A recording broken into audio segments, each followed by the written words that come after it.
दंडवत प्रणाम. जय श्रीकृष्ण. लीळाचरित्राच्या आजच्या सत्रामध्ये आपण पाहणार आहोत लीळाचरित्र ग्रंथातील द्वापार लीळा या भागातील लीळा क्रमांक 11, 12, 13, 14, 15 आणि 16. छोटे छोटे चरित्र आहेत आणि म्हणून मी हे 4-5 चरित्र घेणार आहे. आणि जर वेळ अगोदरच संपला तर मग एखादं चरित्र कमी पण होईल. ज्यामध्ये पहिलं चरित्र आहे रुक्मिणी देवींना अवस्था प्रगटते आणि त्या अवस्थेचं श्रवण कोण करतात? श्रीकृष्ण महाराज करतात. तर इकडे कौंडण्यपुरामध्ये जी अवस्था रुक्मिणीची आहे ती अवस्था श्रीकृष्ण महाराजांना कशी कळते, कोण येते सांगायला, आणि ही वार्ता कोणाकडून ऐकतात श्रीकृष्ण महाराज हेही आपण पाहणार आहोत. रथावर पतन, मदन दर्पहरण हेही आपण चरित्र पाहणार आहोत. मदनाचा म्हणजे कामदेवाचा, दर्प म्हणजे गर्व, कसा हरण केला श्रीकृष्ण महाराजांनी हे आपण आज पाहणार आहोत. सत्यभामे अधीनत्व खूप छान चरित्र आहे. यामधून तुम्हाला बरंच काही समजेल, बरंच काही शिकायला मिळेल. आपण देवाविषयी कसं वागलं पाहिजे हेही आपल्याला समजेल.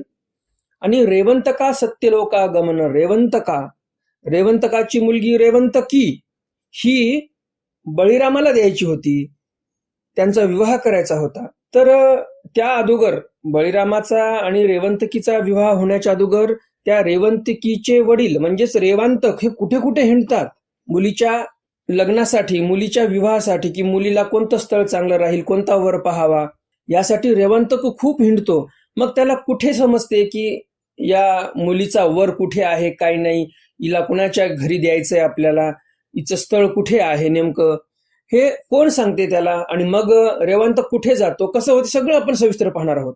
नेहमीच्याच प्रमाणे तुम्हाला आजची ही द्वापार लीळा नक्कीच आवडतील आणि म्हणून लगेचच्या व्हिडिओला लाईक करा आणि जास्तीत जास्त आपल्या वाचनिक मंडळीपर्यंत हा व्हिडिओ शेअर करा, म्हणजे त्यांनाही या ज्ञानाचा लाभ होईल. तर मग जास्त उशीर न करता चला तर आज काही नवीन ज्ञानार्जन करूया. दंडवत हो. मी ईश्वरदास महानुभाव सर्वांचं स्वागत करतो आपल्या महानुभाव प्रतिपंथी या युट्यूब चॅनलमध्ये. आजच्या या ज्ञानसत्रातील लीळा क्रमांक आहे लीळाचरित्र द्वापर लीळा, लीळा क्रमांक 11. रुक्मिणी अवस्था श्रवण. श्रीकृष्ण महाराजांनी रुक्मिणीची अवस्था कशी आहे याविषयी श्रवण केलेलं आहे, म्हणजे ऐकलेलं आहे. कुणी येऊन श्रीकृष्ण महाराजांना सांगितलं रुक्मिणी देवीविषयी, त्यांची अवस्था काय आहे ते समोर येणार आहे. महादाईसे पुराण ऐकोणी आली. महादाईसा पुराण ऐकून आल्या.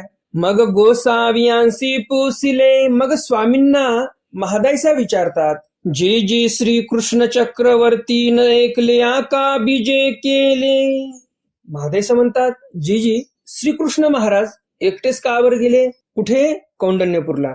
सर्वज्ञ म्हणितले. स्वामी म्हणतात, बाई द्वारकेहुनी नागारी कौंडण्यपुरासी आले, तेही श्रीकृष्ण चक्रवर्ती वाणिले. स्वामी म्हणतात, बाई द्वारकेवरून नागारी कौंडण्यापुरासी आले. द्वारकेवरून नागारी म्हणजे स्तुती पाठक जे असतात, भाट वगैरे, ते कुणीतरी एक जण कौंडण्यपूरला आलेलं होतं, तेही श्रीकृष्ण चक्रवर्ती वाणिले. द्वारकेवरून हा जो भाट, हा जो स्तुती पाठक आहे, तो कौंडण्यपूरला आला आणि कौंडण्यपूरला आल्यानंतर त्याने श्रीकृष्ण महाराजांचं वर्णन केलं. श्रीकृष्ण महाराज कसे आहेत दिसायला, श्रीकृष्ण महाराजांच्या सौंदर्याची स्तुती केलेली आहे त्या स्तुती पाठकाने. आणि रुक्मिणी देवीची अवस्था भरली. आणि हे सर्व वर्णन रुक्मिणी देवींनी ऐकलं. रुक्मिणी देवींना अवस्था भरली. मग तेही सुदेव ब्राह्मणू पाठविला. आणि मग रुक्मिणी देवींनी सुदेव नावाचा ब्राह्मण पाठवलेला आहे. कुणीकडे? द्वारकेला पाठवलेला आहे, श्रीकृष्ण महाराजांकडे. श्रीकृष्ण चक्रवर्ती न सुदेवा ते पुसिले, तुम्ही निघाले ती तेवेळी रुक्मिणीसी कैसी अवस्था असे. श्रीकृष्ण महाराज म्हणतात सुदेवाला, श्रीकृष्ण महाराज सुदेवाला विचारतात. रुक्मिणी देवीने तर सुदेवाला पाठवलं द्वारकेला. सुदेव तिथे पोहोचला निरोप घेऊन, जे काही रुक्मिणी देवीने दिला असेल. मग श्रीकृष्ण महाराज त्या सुदेवाला विचारतात, तुम्ही निघाले ती तेवेळी रुक्मिणीची कैसी अवस्था असे. तुम्ही निघालात त्यावेळेस रुक्मिणी देवींची कशी अवस्था होती बरं? जी जी मी निघाला ते वेळी मज विडा दिधला. मग सुदेव ब्राह्मण सांगतात की मी ज्यावेळेस इकडे द्वारकेला येण्यासाठी निघालो त्यावेळेस रुक्मिणी देवींनी मला विडा दिला. ते हातीची पाने सुकली, हातामध्ये पानं घेतली की ती सर्व नागवेलीची पानं सुकून गेली आपोआप. दुसरा विडा दिधला, मग आता हातातली पानं सुकून गेली म्हणून दुसरा विडा दिला. तव तीही सुकली, तेव्हा दुसरे पानं हातात घेतली की ते पण पानं सुकून गेले. करपली, सुकलेच नाही तर अक्षरशः करपले ते पानं. तेवेळी हडपणीसी कोपली, रुक्मिणी देवी हडपिनीसी म्हणजे जे विडा देणारी सेविका होती रुक्मिणी देवीची, त्या सेविकेला रुक्मिणी देवी कोपतात. जे विडा देणारी सेविका आहे तिला हडपिन असं बोलतात. आणि जर पुरुषाचा सेवक असेल एखादा पुरुष विडा देणारा तर त्याला काय म्हणतात? हडपिया म्हणतात. आणि स्त्री असेल तर सेवा करणारी विडा देणारी तर हडपिनी म्हणतात तिला. तर त्या हडपिनीसी कोपली, रुक्मिणी देवी कोणाला कोपली? हडपिनीवर कोपली. हांगे पाने कागे पळवा केली, रुक्मिणी देवी म्हणतात त्या हडपिनीला, का ग पाने का बरं सुकून टाकली तू? चांगले ठेवता येत नाहीत का तुला? तव तिया म्हणितले, तेव्हा ती हडपिनी म्हणते, ती जी सेविका आहे पान देणारी ती म्हणते, विडा देणारी जी सेविका आहे ती म्हणायला लागली, आई तुमची हातीचे निजाळे पाने करपताती. ती हडपिन म्हणते, आई माझ्याकडे जे पानं ठेवलेले आहेत ते एकदम ताजे तवाने हिरवेगार आहेत. पाने माझ्याकडे चांगली आहेत, ती तुमच्या हातात दिली की तुमच्या त्या हाताच्या जाळाने, तुमच्या हातामध्ये जे उष्णता आहे, जी विरहाग्नीचा जाळ उठलेला आहे, श्रीकृष्ण महाराजांच्या विरहामध्ये तुमच्या शरीरामध्ये जो विरहाग्नी प्रगट झालेला आहे, विरहाग्नी प्रदीप्त झालेला आहे, त्या विरहाग्नीमुळे तुमच्या हाताची उष्णता भयंकर वाढलेली आहे आणि पानं हातात घेतली की सुकून चाललेली आहेत, पाने करपून जात आहेत. मग कापूर विडा देव आदरीला, आणि मग हडपिनी काय करते? पानं सोडून द्या, कापूर विडा देऊन टाका. कापूर विडा रुक्मिणी देवीच्या हातामध्ये देते. तव तेने हाती जाळू उठिला. कापूर कसा असतो? ज्वलनशील असतो. आणि हातामध्ये कापूर घेतला रुक्मिणी देवींनी की कापूर आपोआप पेटला, कारण कापूर ज्वलनशील असतो. आणि रुक्मिणी देवीच्या हातामध्ये एवढी भयंकर उष्णता होती, एवढा विरहाग्नी पूर्ण शरीरात होता, हाताचं तापमान एवढं वाढलेलं होतं की हातामध्ये कापूर विडा घेतला आणि तिथे जाळू उठिला, एकदम त्या कापुराला अग्नी लागला, पेटला तो कापूर. मग लेणी लुगडी देवणी माते पाठविले, आणि मग शेवटी काहीच देता येत नाही म्हणून पानं देता येत नाहीत, कापूर विडा देता येत नाही. दोनदा चारदा प्रयत्न करून पाहिला तरी पण जमत नव्हतं. आणि मग शेवटी काय केलं रुक्मिणी देवींनी? तर मग लेणी लुगडी देवणी माते पाठविले. लेणी म्हणजे काय? लेणी म्हणजे काय? जे आपण अंगावर आभूषण घालतो सोन्याचे, रत्नजडीत, त्याला लेणी असं बोलतात. जे अलंकार आहेत, आभूषण आहेत सुवर्णाचे, त्याला लेणी असं बोलतात. आणि लुगडी म्हणजे काय? चांगले भरजरी तलम रेशमी वस्त्र हे रुक्मिणी देवींनी सुदैवापाशी दिले आणि सुदैवाला पाठवलेलं होतं. असं सुदैव म्हणतो की मला लेणी लुगडी देऊन पाठवलेलं आहे. त्यावेळी श्रीकृष्ण चक्रवर्तीनं म्हणितले, आणि अशा प्रसंगावर श्रीकृष्ण महाराजांना सर्व वृत्तांत कळतो. रुक्मिणी देवींची काय अवस्था आहे, ही अवस्था सर्व या सुदैव ब्राह्मण, या सुदैव नामक ब्राह्मणाकडून श्रीकृष्ण महाराजांना समजते. आणि मग श्रीकृष्ण महाराज काय म्हणतात? त्यावेळी श्रीकृष्ण चक्रवर्तीनं म्हणितले, रुक्मिणी देवीसी 10वी अवस्था वर्तती असे. श्रीकृष्ण महाराज म्हणतात आता रुक्मिणी देवीला 10वी अवस्था वर्तत आहे. आता वेळू लावू नये, आता वेळ लावता नाही येणार. आता वेळू लावी जेल तरी देह जाईल. आता जर मी उशीर केला तर रुक्मिणी देवीचं देह जाईल, म्हणजे प्राणत्याग करतील रुक्मिणी देवी.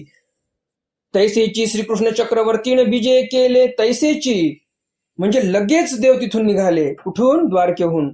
मग देवो दिढे दिसे वैदर्भा आले.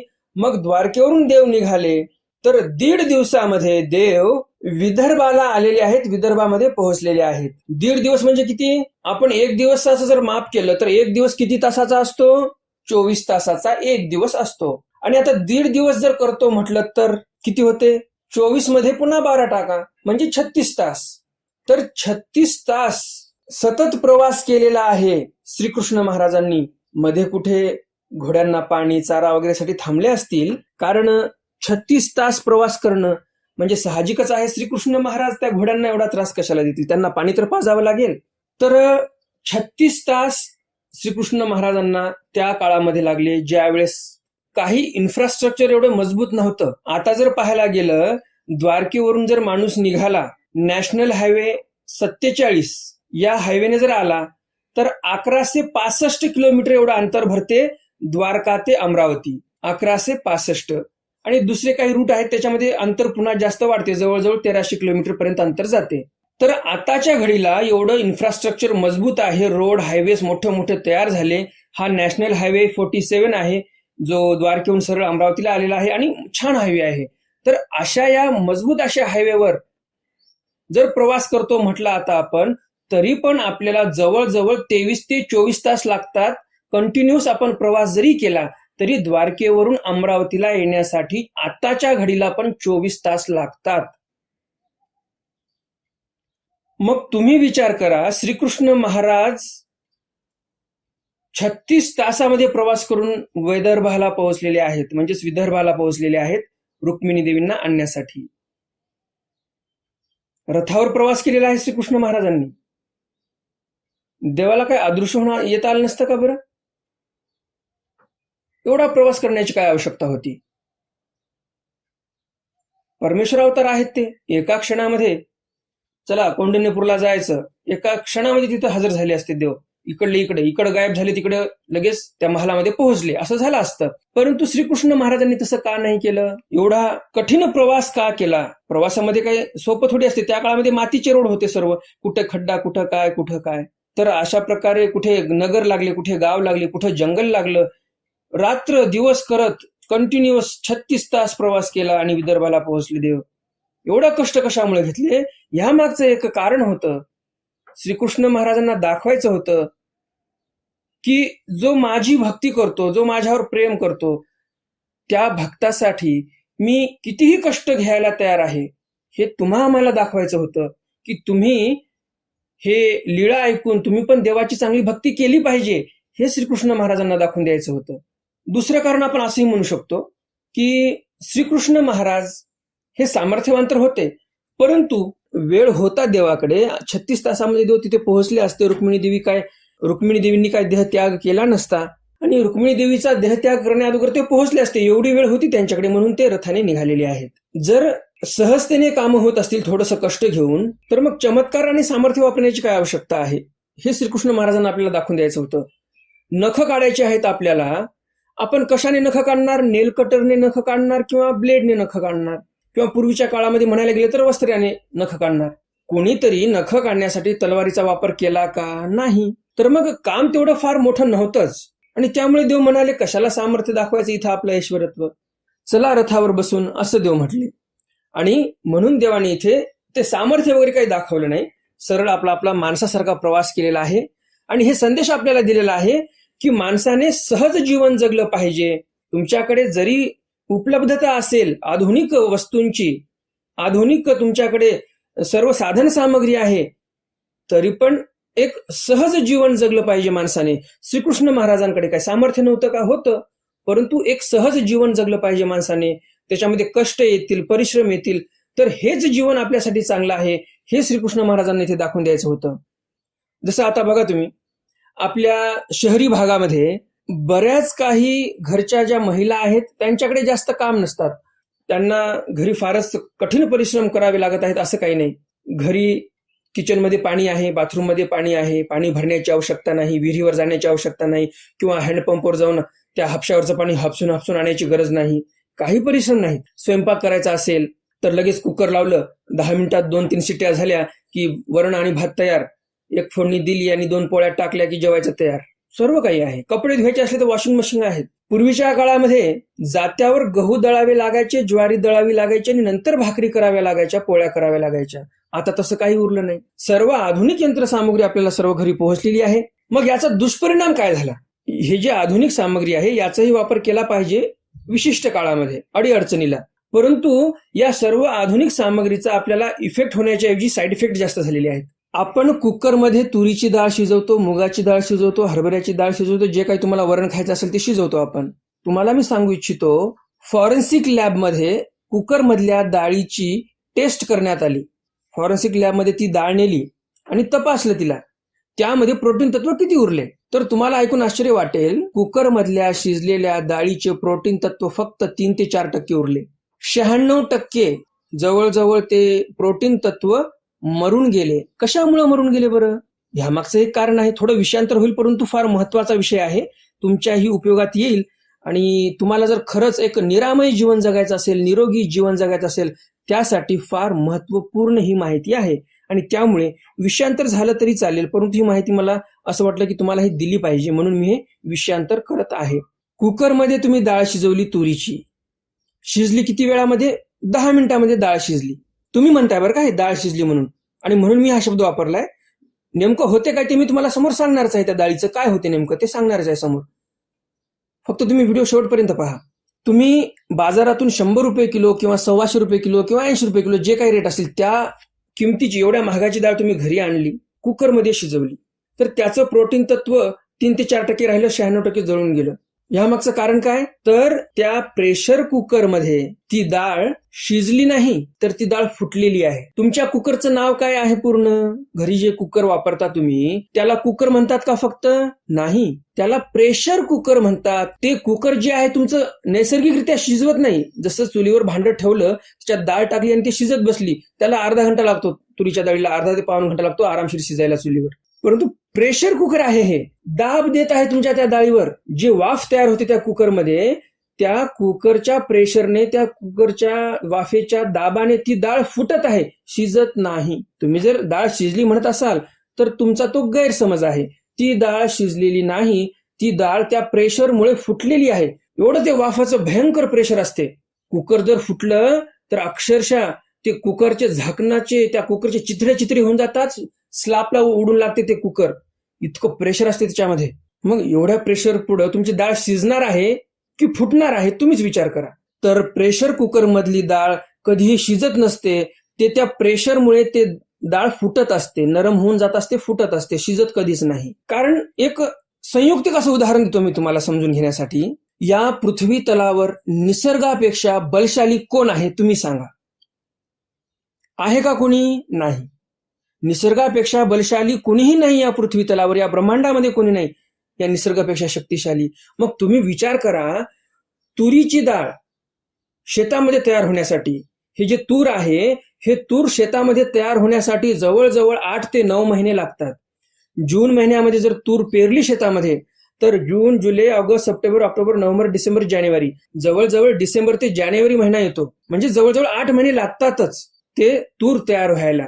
तर तुम्ही सांगा, एवढा मोठा बलशाली असा निसर्ग आहे, त्या निसर्गाला ते तूर तयार करण्यासाठी 7 ते 8 महिने लागत आहेत.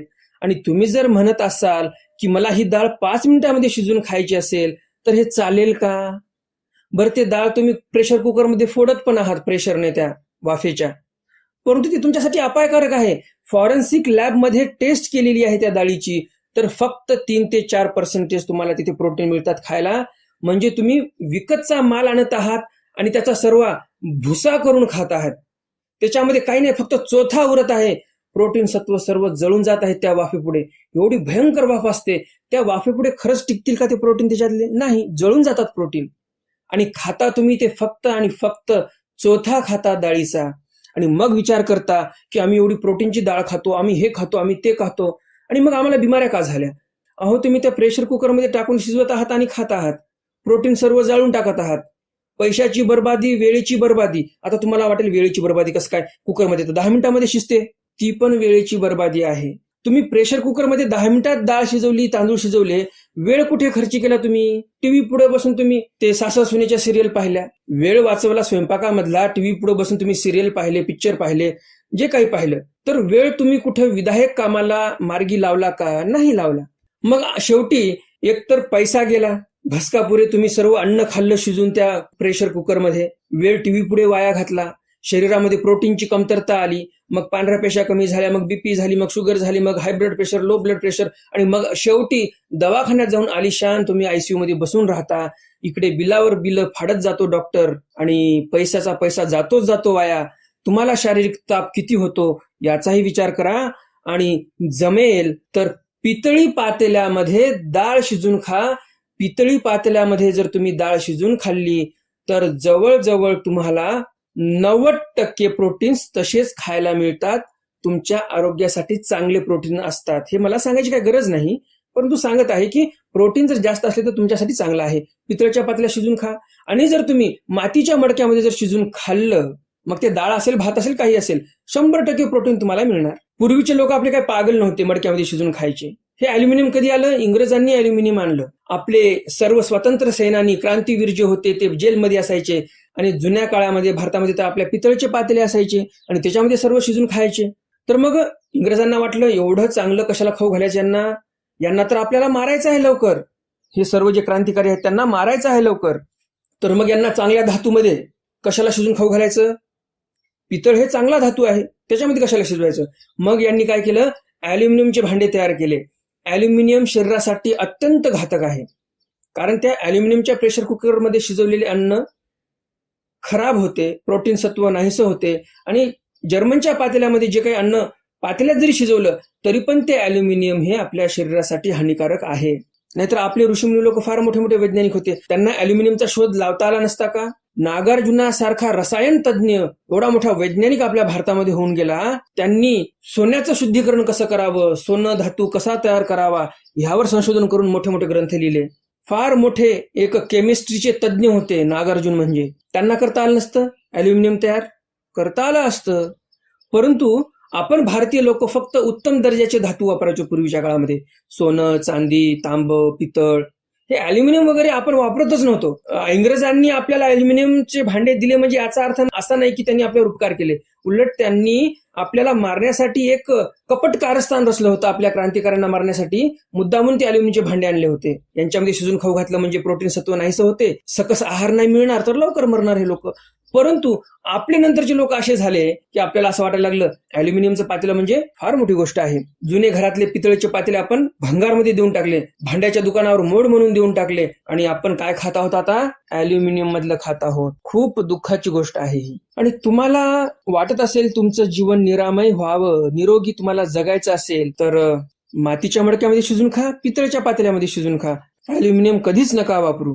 आपल्या भारतातील सर्वात श्रीमंत व्यक्ती मुकेश अंबानी यांची आई, यांच्या आईच्या घरी एक व्यक्ती गेले होते जेवण्यासाठी. त्यावेळेस त्यांचे वडील जिवंत होते, धीरूभाई अंबानी वगैरे. त्यांच्या घरी एक मोठे मान्यवर व्यक्तिमत्व गेलं जेवण्यासाठी. तिथे त्यांनी पाहिलं आणि आश्चर्य वाटलं.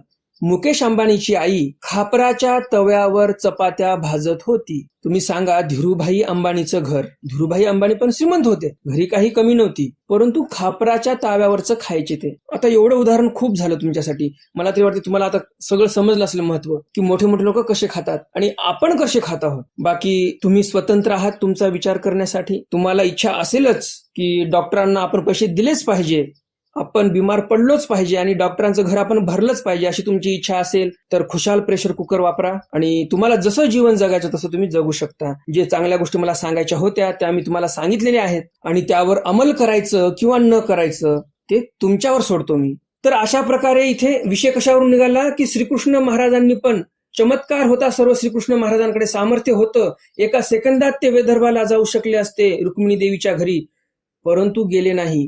कष्ट सहन केले, तिथं गेले, सहज जीवन जगले, रथावर बसूनच गेले. 4 घोडे लावले रथाला आणि रथ असा पळवत आणला विदर्भामध्ये द्वारकेवरून. 36 घंटे कंटिन्युअस प्रवास केला. तर तुम्ही विचार करा, श्रीकृष्ण भगवंतासारखे जर एवढे परिश्रम घेतात हे आदर्श आपल्याला दाखवण्यासाठी, तर आपण का परिश्रम घेतले नाही पाहिजे? आपण का एवढं एकदम आयदी व्हायचं? तुम्ही बघा, आज लोक जिम लावत आहेत 1000 रुपये खर्च करून आणि घरी अत्याधुनिक सुविधा आणत आहेत आणि आरामदायक जीवन जगत आहेत. किती विरोधाभास आहे. एकीकडे मेहनत लागू नये म्हणून घरी अत्याधुनिक वस्तू आणायच्या, म्हणजे एकदम बसल्या जागी सर्व काम झालं पाहिजे, शरीराला त्रास नको. आणि मग डॉक्टरांनी सांगितलं की मग जिम लावायची, वजन कमी करायचं, फॅट कमी करायचा, मग ते नंतर पुन्हा पैसे खर्च करायचे. म्हणजे आयदी जीवन करण्यासाठी पहिलं खर्च करायचे आणि मग आयदी जीवन जगल्यानंतर शरीरावर खूप चरबी जमा झाली, मग आता ते चरबी कमी करण्यासाठी पुन्हा जिम लावायची आणि मग मेहनत करत बसायची, तिथे घाम गाळायचा. मग त्यापेक्षा सहज जीवन जगलं तर काय हरकत आहे? जे जुने लोक जीवन जगायचे, बऱ्याच प्रमाणात मेहनतही करायचे. तुमच्या सोसायटीला लिफ्ट असेल तर लिफ्टचा वापर करण्याऐवजी पायऱ्यांचा वापर करा. जास्तच वेळ तुम्हाला खालीवरी करावं लागत असेल तर त्यावेळेस काही हरकत नाही, लिफ्टचा वापर करा. परंतु दिवसातून 1 ते 2 वेळा, सकाळी एकदा आणि संध्याकाळी एकदा, जे काही जिन्याच्या पायऱ्या आहेत, ज्यांना गुडघ्याचा त्रास नाही, कमरेचा त्रास नाही, त्यांच्यासाठी सांगतोय बरं का. नाहीतर तुम्हाला तसा त्रास असेल आणि तुम्ही पायऱ्या चढत बसले तर म्हणणार पुन्हा की हे भलताच त्रास चालू झाला, हे काही सांगितलं नाही बरोबर पोथीवाल्या बाबांनी. तर असं नको व्हायला. तर मला एवढंच सांगायचं, श्रीकृष्ण महाराज एवढे मोठे असून सहज जीवन जगत होते. रथामध्ये प्रवास केला त्यांनी. त्यांना काय गरुडावर बसून येता आलं नसतं का? आरती तर आहे आपली, गरुडावर बैसो निजड करीत्वा यावे, स्वामी जड करीत्वा यावे, आहेच ना. तर असं सहज जीवन जगायचं शिका. जेवढे मोठे व्यक्तिमत्व असतात ते सहज जीवन जगत असतात. हे झालं श्रीकृष्ण महाराजांचं जीवन, जे सहज जगतात. आताच्या आधुनिक काळातलं जर तुम्हाला उदाहरण द्यायला झालं तर रतन टाटाचं देता येईल आपल्याला उदाहरण. रतन टाटा एवढे श्रीमंत माणूस असूनही आताही स्वतःची गाडी त्यांची टाटा नेक्सॉन आहे. त्यांच्या मनात आलं तर ते रॉल्स रॉयस वापरू शकतात. मर्सिडीज त्यांच्यासाठी फार मोठी गोष्ट नाही. जगातील जेवढ्या काही मोठ्या मोठ्या कंपन्या आहेत, लॅम्बोर्गिनी असेल, टेस्ला असेल, BMW असेल, ऑडी असेल, सर्व गाड्या ते वापरू शकतात. परंतु आता स्वतः ते टाटा नेक्सॉन वापरतात. तर हे सहज जीवन, सादगीचं जीवन ज्याला बोलतो आपण, ते सादगीचं जीवन हे असे मोठे माणसं जगत असतात. रतन टाटा त्याचं उदाहरण आहे. आणि द्वापारयुगातलं उदाहरण म्हटलं तर श्रीकृष्ण महाराज आहेत. तर सहज जीवन जगायचं शिका, मेहनत करायचं शिका. एवढंच मला तुम्हाला या चरित्राच्या माध्यमातून सांगायचं. आणि मला तरी असं वाटते आपली आजची वेळ संपलेली आहे आणि त्यामुळे आपण आजचं हे चरित्र इथेच संपवूया. आणि या चरित्रातून तुम्हाला नेमकं काय शिकायला मिळालं हे नक्की कमेंट बॉक्समध्ये कमेंट करा. हा आजच्या सत्रातील प्रश्न आहे. तुम्हाला या चरित्राच्या माध्यमातून मी जे काही तुम्हाला चांगल्या गोष्टी सांगितल्यात, कोणत्या कोणत्या गोष्टी तुम्हाला चांगल्या वाटल्या, पटल्या, हे पण कमेंट बॉक्समध्ये कमेंट करा. उर्वरित चरित्र जे मी तुम्हाला म्हणालो होतो ते आपण उद्याच्या सत्रामध्ये पाहणार आहोत. नेहमीच्याच प्रमाणे तुम्हाला आजचं हे ज्ञानसत्र नक्कीच आवडलं असेल आणि अजून जर तुम्ही या व्हिडिओला लाईक केलं नसेल तर लगेच या व्हिडिओला लाईक करा. जास्तीत जास्त आपल्या वाचनिक मंडळीपर्यंत हा व्हिडिओ शेअर करा, म्हणजे त्यांनाही या ज्ञानाचा लाभ होईल. तर आता पाहूया आपण कालच्या सत्रामध्ये मी प्रश्न विचारला होता, श्री उद्धवदेव गोकुळातून गोपिकांच्या पायाखालच्या मातीचं गाठोडं डोक्यावर ठेवून का आणतात? यामागचं कारण असं होतं, उद्धवदेवांनी ज्यावेळेस गोपिकांना पाहिलं, उद्धवदेव स्वतः चहूकळिकेचे प्रेमी असताना त्या गोपिकांचा विरह पाहिल्यानंतर उद्धवदेवांना वाटलं की मी भक्त असूनही काही कामाचं नाही. एवढं दुःख या गोपिकांसारखं माझ्या मनामध्ये नाही. हा जो गुण आहे गोपिकांकडचा, हा जो गुण दिसत आहे मला समोर, की ह्या गोपिका श्रीकृष्ण भगवंतासाठी एवढं दुःख करत आहेत, एवढं आलिंगन देत आहेत झाडांना गोकुळातील, आणि हा जो गुण आहे या गोपिकांचा हा मला प्राप्त व्हावा. ह्या गोपिका खरंच सदैव आहेत, दैववान आहेत, भाग्यवान आहेत माझ्याही पेक्षा.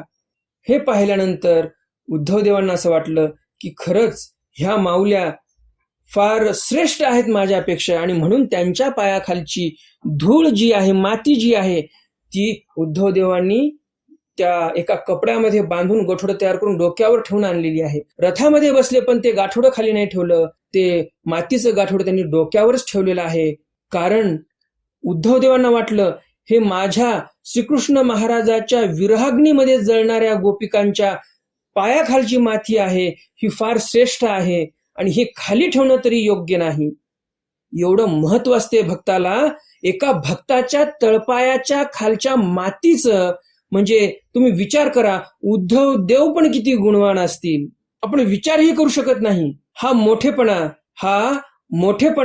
हा फक्त मोठ्यांकडेच असतो, क्षुल्लक माणसाकडे असा मोठेपणा नसतो कधी. नाहीतर उद्धवदेव म्हटले असते किती रडत आहेत ह्या गोपिका, श्रीकृष्ण महाराज यांच्याकडे आले नाही म्हणजे दुर्दैवी आहेत ह्या, असे म्हटले नाही उद्धवदेव. ह्यावरून आपल्याला लक्षात येते की उद्धवदेव किती गुणवान होते.